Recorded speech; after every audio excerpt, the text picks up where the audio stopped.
Right, let's just jump right in. For decades, we've basically been spoon-fed this idea that the holy grail of a secure retirement is all about Wall Street wizardry. You know the drill. We agonize over getting that perfect stock to bond ratio, we watch financial news networks like it's some intense competitive sport, and we obsessed over building this ultimate bulletproof portfolio.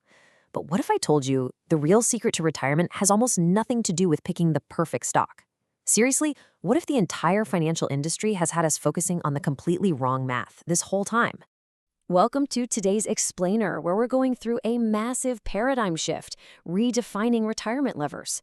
We're going to bridge some seriously dense academic data with this fascinating cultural movement of people who are actively hacking their working years.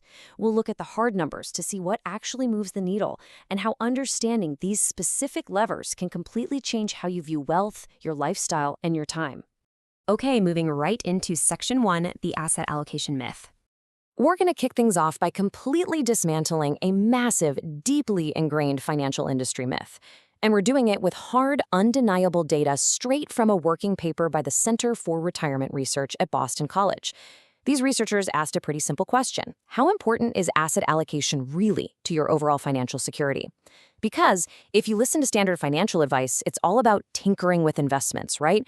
Debating international versus domestic stocks or corporate versus municipal bonds, the whole shebang. But the math proves that for the vast majority of us, this obsessive focus on asset allocation is entirely misplaced. It gives us a comforting illusion of control, but structurally, we are totally missing the forest for the trees here. To test exactly how much of an illusion this is, the researchers ran these massive economic simulations on a typical 57-year-old household. They calculated the exact financial value of taking a standard, kind of conservative portfolio, heavy in cash and bonds, and magically shifting it into a mathematically flawless, perfectly optimal portfolio. The result? It's honestly staggering how underwhelming it is. The risk-adjusted financial boost of achieving that absolute theoretical perfection was a mere $5,600. Now, let's put that 5,600 bucks into some real-world perspective. The researchers point out that this tiny financial benefit is mathematically the exact same as the gain you'd get from working for just one single extra month. Think about that for a second. All that stress, the expensive financial advisor fees, losing sleep over market headlines, it basically just equals working about 4 extra weeks at your current job before you clock out for good. The math just doesn't lie. Tweaking your asset allocation is absolutely not the silver bullet we've been led to believe it is. Let's move on to Section 2, the real retirement levers. So, if tweaking a stock-to-bond ratio isn't the holy grail, what actually moves the needle for our future? Where should we really be focusing our energy to lock in that financial independence? Well, the Boston College data points to 3 massive undeniable levers. And honestly, the best part here is that they require zero Wall Street expertise because they are 100% in our control. We're talking about starting to save early, adjusting your retirement timeline, and aggressively controlling your spending. The researchers found that these personal habits are infinitely more powerful than asset allocation. They dictate your savings rate and your consumption habits, which are the true engines of long-term wealth. You don't need a hedge fund manager to spend less or save earlier, right? You just need a solid plan. Which brings us to Section 3, the power of time. When we look at the numbers from this study to visualize just how powerful time and timeline adjustments really are, it's pretty mind-blowing. Check out the contrast in the savings rates required to replace 80% of your income in retirement. Say you wait until age 45 to start saving, but you still want to retire early at 62. You'd have to save a practically impossible 65% of your income. For most people, that's mathematically devastating. But look at the flip side. If you start saving at age 25 and just delay retirement to age 70, that required savings rate plummets to a mere 7%. Time in the market, combined with the total duration of your working years, completely rewrites what is possible for a normal earner. And here is a truly wild realization about market returns. Let's say you hit a terrible economic slump, a totally lost decade, and your investments only yield a measly 2% return over your working life instead of a historically strong 6%. You'd logically think your retirement is completely ruined, right? Nope. The researchers proved that the massive financial gap between a weak 2% and a strong 6% return can be entirely offset by simply pulling the timeline lever. Just work 5 extra years, delaying retirement from 62 to 67. You can literally outwork a terrible stock market just by adjusting your timeline. This leads us perfectly into Section 4, the FIRE movement. If controlling spending and using our timeline are our absolute biggest levers, it begs the question, who's actually putting this into practice out in the real world? Well, an academic paper from Aalto University dives into exactly this phenomenon.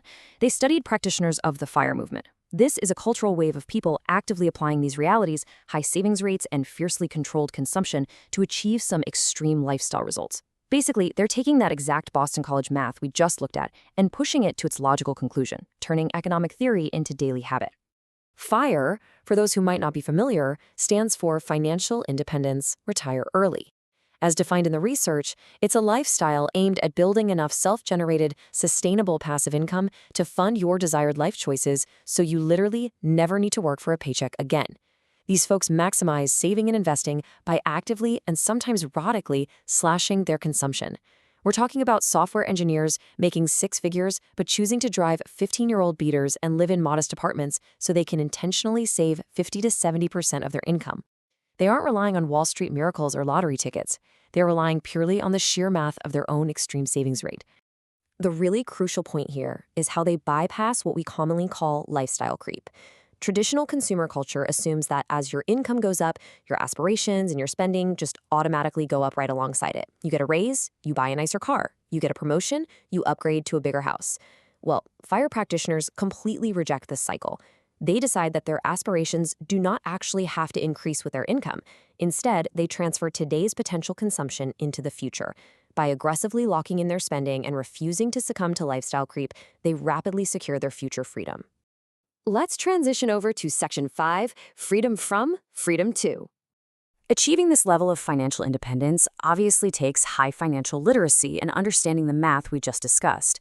But honestly, it requires a much more profound psychological shift in how you actually view money, work, and your lifestyle. The Aalto University researchers divide this FIRE mindset into two halves. First, there's freedom from. This is the liberation from consumer debt, the deliberate escape from the endless trap of materialism, and ultimately, freedom from mandatory paid work. But that is beautifully balanced by the second half, freedom to. The freedom to live a more meaningful life, to spend unbounded time with family and community, and to engage in work or projects purely on a non-monetary basis. It's a total reframing of what true wealth actually buys you. Now, while the math is cold and logical, the actual decision to completely change your life and aggressively pursue this path is deeply emotional. The study outlines specific push and pull factors behind early retirement. The push factors are the negative elements driving you away from the status quo. Maybe it's a highly stressful work environment, toxic office politics, or just deep corporate burnout. On the flip side, pull factors are positive elements drawing you toward a completely new life. Passions, hobbies, travel, or simply wanting to be fully present to start a family. It really brings those raw numbers from Boston College right back down to human emotion and daily lifestyle choices. Finally, let's wrap this up with Section 6, your true wealth formula. It's time to bring it all together. We are synthesizing the hard data from Boston College with the cultural insights from Aalto University to deliver the absolute core takeaway of this explainer. And here is that ultimate synthesis. Your daily habits and your timeline are infinitely greater than Wall Street's complex math. Whether you want to extreme save and retire at 40, like the FIRE community, or take a much more traditional path and comfortably retire at 70, the rule is exactly the same. Your personal savings rate, your consumption habits, and when you choose to stop working. Those are the true levers of wealth.